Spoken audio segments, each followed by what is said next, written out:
नमस्कार दोस्तों, स्वागत है आपके अपने YouTube चैनल संस्कृत अड्डा पर। दोस्तों, आज की इस वीडियो में हम करेंगे संस्कृत के प्रैक्टिस सेट और पिछले कुछ वर्षों में पूछे गए महत्वपूर्ण प्रश्नों को। और दोस्तों, अगर आपने हमारी पहले वाली वीडियो नहीं देखी है तो इसे आप ऊपर कोने में आई बटन पर क्लिक करके देख सकते हैं। और इस वीडियो की जो PDF है आप हमारे टेलीग्राम ग्रुप से भी प्राप्त कर सकते हैं। उसका जो लिंक आपको नीचे डिस्क्रिप्शन में मिल जाएगा, या जो हमारे चैनल की प्लेलिस्ट है वहाँ पर जाकर अब तक की जितनी भी वीडियो सभी को आप देख सकते हैं। तो और दोस्तों, अगर आपने अभी तक हमारे चैनल को सब्सक्राइब नहीं किया तो सब्सक्राइब कर ले, साथ में जो बेल वाला आइकॉन है उसे जरूर दबाएं, जिससे जो आपको हमारे आने वाली जो वीडियो है उसकी नोटिफिकेशन मिलती रहेगी। और दोस्तों, ये जो क्वेश्चन है एग्जाम की दृष्टि से महत्वपूर्ण है, तो हमारे साथ अंत तक बने रहिएगा। तो हमारा यहाँ पर फर्स्ट क्वेश्चन है, अयम उपपद विभक्ते प्रयोग वर्तते। तो यहाँ पर एक उपपद विभक्ति का यहाँ पर ये उदाहरण है, तो कौन सा है? आंसर ऑप्शन डी रहेगा यहाँ पर, रामात पृथक, राम से अलग। और एक जो सूत्र है पृथक विना नाना भी तृतीय अन्यत्र श्याम।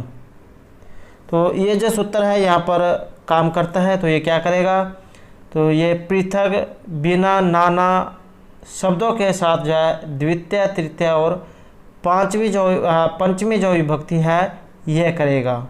और इसका जो उदाहरण है, जैसे दशरथ हो रामेण रामात रामम विना न अजीवत, या जलम जलेन जलात बिना नरो न जीवती। तो ये जो है इसके कुछ प्रसिद्ध उदाहरण हैं, एग्जाम की दृष्टि से महत्वपूर्ण रहेगा। पृथक बिना नाना भी तृतीय अन्यत्र श्याम, तो ये द्वितीय तृतीय और पंचमी विभक्ति जा करता है। अगला क्वेश्चन है, अधिगोपम इत्यत्र का समास है। यहाँ पर जो अधिगोपम जो दिया गया है, इसमें समास कौन सा है? तो इसमें जो आंसर ऑप्शन डी रहेगा। यहाँ पर अविभव जो समास है ये हुआ है। और जो अविभव समास है इसकी जो पहचान क्या होती है?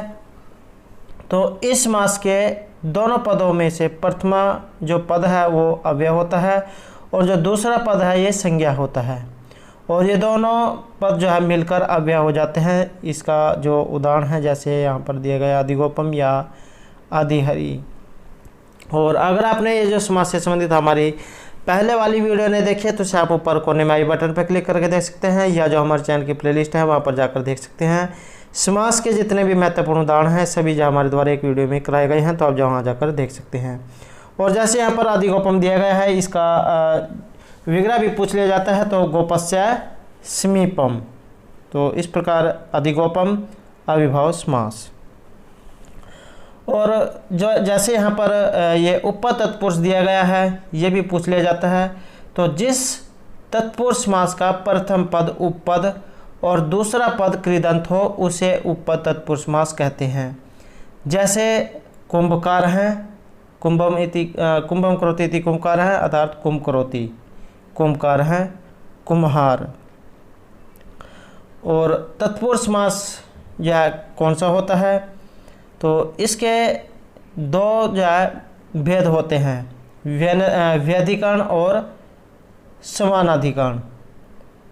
तत्पुरुष समास कौन सा होता है? जिसमें दूसरा पद जो है प्रधान होता है, उसे तत्पुरुष समास कहा जाता है। ठीक है, इसके दो भेद हो गए, व्यधिकरण और समानाधिकरण। नेक्स्ट क्वेश्चन आएगा हमारा, लघु कौमुदीकार मते समास है कतिधा वर्तते। लघु कौमुदीकार के अनुसार समास यहाँ पर कितने प्रकार के हैं? आंसर ऑप्शन ए रहेगा, पंचधा, 5 प्रकार के। तो ये जो वरदराज जो दीक्षित जो है, इनके द्वारा लघु सिद्धांत कौमुदी जो है ये रचित है, इसके रचनाकार ये रहेंगे। और इनके द्वारा जो ये 5 प्रकार के जो समास हैं ये बताए गए हैं। तो कौन कौन से हैं? जैसे केवल समास हैं, अविभाव समास हैं, तत्पुरुष समास हैं, द्वंद्व समास है और बहुब्रीहि समास हैं। नेक्स्ट क्वेश्चन रहेगा, अक्ष सोंड है अस्य अलौकिक विग्रहम भवति। यहाँ पर अक्ष सोंड है ये शब्द दिया गया है, इसका अलौकिक विग्रह इनमें से कौन सा है? तो इसमें जो आंसर ऑप्शन बी रहेगा, अक्ष सुप सोंड सु। और इसमें जो है सप्तमी तत्पुरुष समास हुआ है। नेक्स्ट क्वेश्चन रहेगा, अल्पस्तरम इत्यस्य सूत्रस्य उदाहरणम। तो यहाँ पर जो ये अल्पस्तरम जो दिया गया है इसका जो उदाहरण है ये इनमें से कौन सा है? तो इसमें जो आंसर है ये ऑप्शन ए रहेगा, शिव केशव। और ये जो यहाँ पर समास दिया गया है जैसे द्वंद्व समास, तो द्वंद्व समास कहाँ पर होता है? जिसमें पूर्व और उत्तर दोनों ही पद प्रधान होते हैं, च और के द्वारा जाय जोड़ा होता है, तो वहाँ पर द्वंद्व समास होते हैं। और जो द्वंद्व समास जो है इसके 3 भेद माने गए हैं, इतरेतर, समाहार और एक शेष द्वंद्व समास। तो इतरेतर द्वंद्व समास का क्या होता है? तो जहाँ द्वंद्व में आए हुए दोनों पदों का अपना अलग अलग अस्तित्व होता है, वहाँ इतरेतर द्वंद्व समास होता है। तो जैसे इसका उदाहरण है शिव केशव, तो यहाँ पर जो है शिव और केशव का अलग अलग अस्तित्व है, शिव अलग है, केशव अलग है, तो इस प्रकार से यहाँ पर इतरेतर द्वंद्व समास हुआ। दूसरा है समाहार द्वंद्व समास, तो जिस समास में आए हुए पद अपना अर्थ बतलाने के साथ साथ समूह या समाहार का बोध कराते हैं, उसे समाहार द्वंद्व समास कहते हैं। तो यह समास नपुंसक के एकवचन में होता है, जैसे पाणिपादम, पाणी च पादौ च तेषाम समाहार है। इसकी पहचान क्या है? यहाँ पर जो है पाणिपादम अर्थात नपुंसक लिंग में वो दिया गया होगा। और नेक्स्ट जो तीसरा है ये रहेगा एक शेष द्वंद्व समास, तो जिस द्वंद्व समास में 2 या 2 से अधिक पदों में से केवल एक पद शेष रहता है उसे एक शेष द्वंद्व समास कहते हैं। तो जैसे यहाँ पर दिया गया है माता च पिता च, अर्थात वहाँ पर दिया गया होगा पितरौ, तो पितरौ का अर्थ क्या होता है? माता च पिता च। तो और समस्त पद का वचन समास के अंगभूत शब्दों की संख्या के अनुसार होता है। यह यदि समास में पुल्लिंग व स्त्रीलिंग दोनों प्रकार के शब्द हो तो समस्त पद पुल्लिंग में होता है। तो इनकी जो पहचान यही है कि इतरेतर द्वंद्व समास वहाँ पर होगा जैसे शिव केशव, और समाहार समूह जैसे पाणिपादम नपुंसकलिंग में होगा, और एक शेष द्वंद्व समास का अर्थ है कि एक शब्द दिया गया होगा और उसी में से अर्थ निकलेगा, जैसे पितरौ, पितरौ का अर्थ हो गया माता और पिता। नेक्स्ट क्वेश्चन है हमारा, भाषा विज्ञान दृष्टया अर्धस्वर भवति। तो यहाँ भाषा विज्ञान की दृष्टि से इनमें से अर्धस्वर कौन सा है? तो आंसर है यहाँ ऑप्शन सी।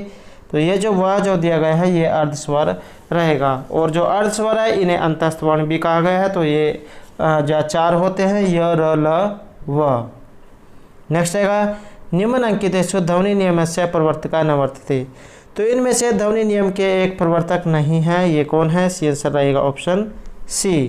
तो ये जो वेबर महोदय जो यहाँ पर दिए गए हैं ये ध्वनि नियम के प्रवर्तक नहीं हैं। तो ये किनके हैं? ये रहेंगे वेद के व्याख्याकार। नेक्स्ट क्वेश्चन रहेगा शकुंतलाया अंगुलिकम कुत्तर प्रभ्रष्टम। शकुंतला जो है विज्ञान शकुंतला में शकुंतला, इसकी जो अंगुलिकम जो है अंगूठी जो है ये कहाँ पर गिरी थी? वेरी वेरी इंपॉर्टेंट क्वेश्चन है, बहुत बार जो एग्जाम में पूछा जाता है। तो इसमें जो आंसर है ये ऑप्शन सी रहेगा सचित तीर्थ सलीले। सचित तीर्थ जो सरोवर है सलील जल सरोवर, वहाँ पर जो है इनकी अंगूठी गिर जाती है। नेक्स्ट क्वेश्चन है प्रकरणस्य उदाहरणम। तो इनमें से प्रकरण का एक जो उदाहरण है तो ये कौन सा है? आंसर है यहाँ पर ऑप्शन सी मृच्छकटिकम। तो ये जो मृच्छकटिकम जो यहाँ पर दिया गया है ये जो है नाटकों में से एक प्रकरण है, और कई बार जो एग्ज़ाम में ये भी पूछ लिया जाता है कि जैसे यहाँ पर जो मृच्छकटिकम जो ये दिया गया है इसके रचयिता कौन है? तो शूद्रक के द्वारा ये रचित रहेगा, और 10 अंकों में ये रचित है। श्रृंगार इसमें रस है, नायक और नायिका इसके चारुदत्त और वसंत सेन है। आधार ग्रंथ जो इसका भास के द्वारा जो 13 नाटक रचे गए हैं उनमें से जो चारुदत्त नाटक है वहाँ से इसकी घटना ली गई है। नामकरण जो इसका अंक 6 में मिट्टी की गाड़ी वाली जो घटना है उसके आधार पर इसका नामकरण हुआ है। और एक जो क्वेश्चन ये पूछा जाता है कि इसमें विदूषक का क्या नाम है? तो इसमें जो विदूषक है ये मैत्रेय हैं, अर्थात मैत्रेय। तो ये जो है कुछ महत्वपूर्ण जो है इनके बारे में। और जैसे यहाँ पर मुद्रण राक्षस दिया गया है, इसके रचयिता विशाखा दत्त है और 7 अंकों का जो है ये नाटक रहेगा। वीर रस इसमें जो है रस रहेगा, तो ये भी जो आपने याद रखना है। और जैसे इसमें और उदाहरण जो दिए गए हैं, जैसे वेणी संहारम, तो ये जो है भट्ट नारायण के द्वारा रचित है और 6 अंक है और वीर रस जो है इसमें रहेगा। महाभारत से जो इसकी जो आधार ग्रंथ ये रहेगा। नेक्स्ट क्वेश्चन हमारा, हितम मनोहारी चाहे दुर्लभम वचय कस्य मुक्ति ही। हितकारी और जो मनोहर वचन जो होते हैं ये दुर्लभ होते हैं, तो इस प्रकार की जो उक्ति जो है ये कस्य ये मुक्ति, तो उक्ति जो है इनमें से किन की है, वेरी वेरी इंपॉर्टेंट है, ये भी प्रत्येक एग्जाम में पूछी जाती है। तो यहाँ जो आंसर है ये ऑप्शन सी रहेगा, वनेचरस्य, वनेचर की। और वनेचर कौन है, तो ये शिव जो है, शिव को वनेचर कहा गया है। नेक्स्ट क्वेश्चन आएगा, वीर रस अंगिरस भवती अस्मिन काव्य, इसमें कौन सा महाकाव्य है जिसमें यहाँ पर वीर रस जो रहेगा, तो इसमें जो हमारा राइट आंसर है ऑप्शन बी रहेगा। तो ये जो शिशुपाल वध जो महाकाव्य यहाँ पर दिया गया है इसमें वीर रस है, और कई बार जो एग्जाम में सरग पूछ ले जाते हैं, तो 20 जो है इसमें सरग रहेंगे, वीर रस रहेगा और माघ के द्वारा ये रचित है। और जैसे यहाँ पर और दिए गए हैं नैषधचरित, इसमें जो है श्रृंगार रस है, 22 सरग है और श्री हर्ष के द्वारा रचित है और बृहत्तरी के अंतर्गत ये रहेगा। और जैसे यहाँ पर दूसरा दिया गया है मेघदूत, श्रृंगार रस है, खंड काव्य जो है ये रहेगा और लघुत्रयी के अंतर्गत आता है, महर्षि कालिदास के द्वारा रचित है। और जो रघुवंश दिया गया है ये इसमें श्रृंगार रस 19 सरग हैं, लघुत्रयी के अंतर्गत ये आता है और इसके जो रचयिता है ये महर्षि कालिदास हैं। नेक्स्ट क्वेश्चन आएगा, करुणस्य मूर्ति अथवा श्री धारणी मूर्ति इव, तो इस प्रकार से ये श्लोक है। तो इदम वर्णम कस्मिन काव्य अस्ति, तो ये जो वर्णन जो हुआ है ये किस काव्य में जो वर्णन हुआ है, तो इसमें जो राइट आंसर ऑप्शन ए जो है रहेगा, उत्तरामचरित में। नेक्स्ट क्वेश्चन आएगा हमारा, नैषधचरिते कति सर्गा सन्ति, तो ये जो नैषधचरित जो यहाँ पर दिया गया है इसमें सरग कितने हैं। और एक एग्जाम में ये भी पूछा गया था कि ये जैसे नैषधचरित यहाँ पर दिया गया है ये सर्गों में है या अंकों में है, तो ये सर्गों में है, ये भी आपने याद रखना है। और इसमें कितने सरग हैं, तो द्वाविंशति, इसमें 22 जो है सरग रहेंगे। और किन के द्वारा रचित है, श्री हर्ष के द्वारा ये रचित है और महाकाव्य है। 2830 जो है इसमें श्लोक है और इसका आधार ग्रंथ जो है ये महाभारत का जो नल उपाख्यान है वहाँ से ये लिया गया है। वेरी वेरी इंपॉर्टेंट है, बहुत बार एग्जाम में पूछा जाता है। नेक्स्ट क्वेश्चन है हमारा, यहाँ पर जो सूची दी गई है इसको सूची 1 को 2 के साथ मिलान करना है। तो इसमें अगर हम यहाँ पर देखें तो सी आंसर ऑप्शन सी जो है रहेगा। तो 3, 2, 1 और 4, तो यहाँ देखिए 3, 2, 1 और 4, तो किरात अर्जुनम जो है ये महर्षि भारवी के द्वारा रचित है, अर्थगौरव के लिए जाने जाते हैं। तो यहाँ पर बोचरित जो है ये अशोघोष की रहेगी।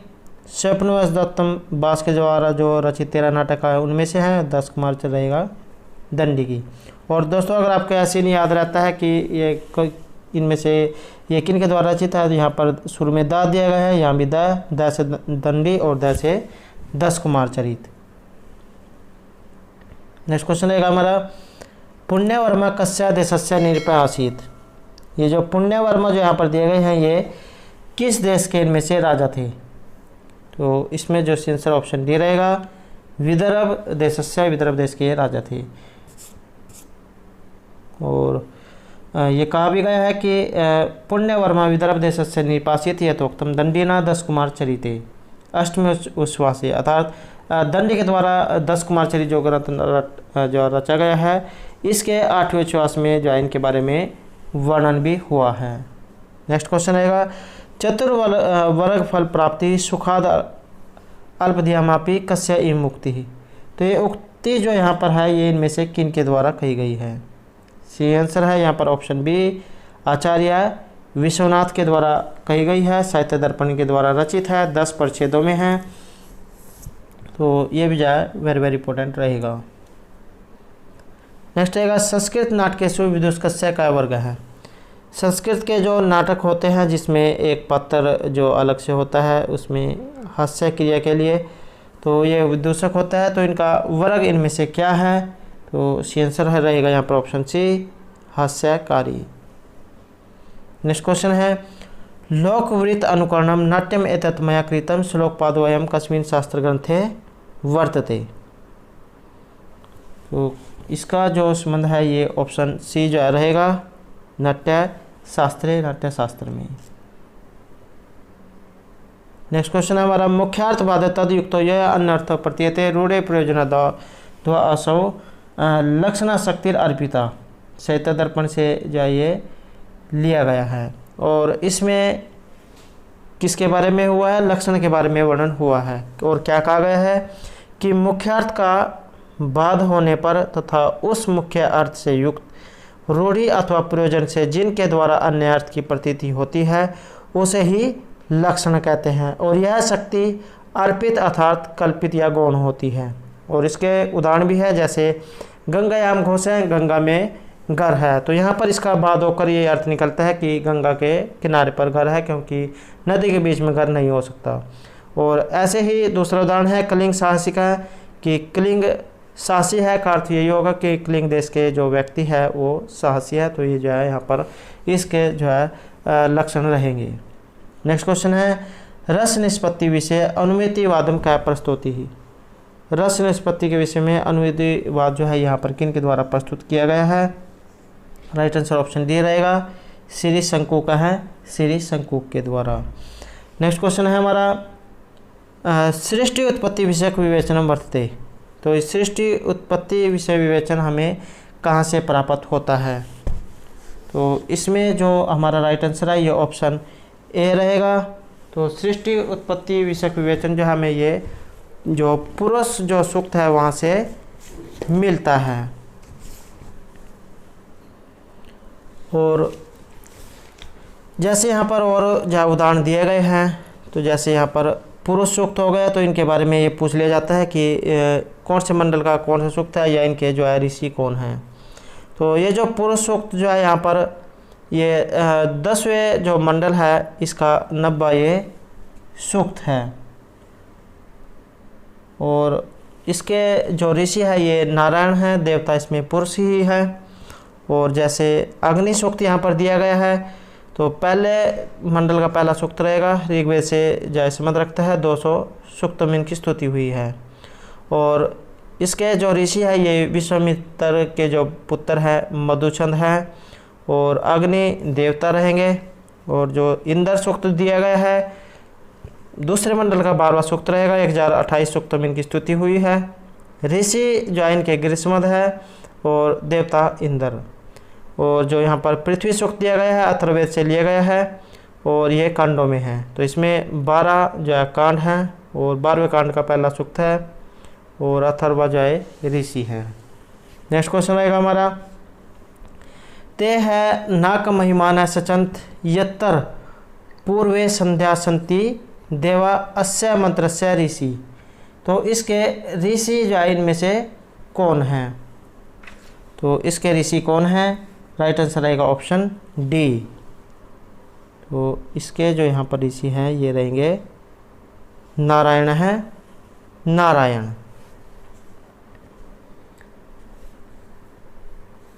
नेक्स्ट क्वेश्चन रहेगा हमारा वाक् सूक्तस्य का देवता।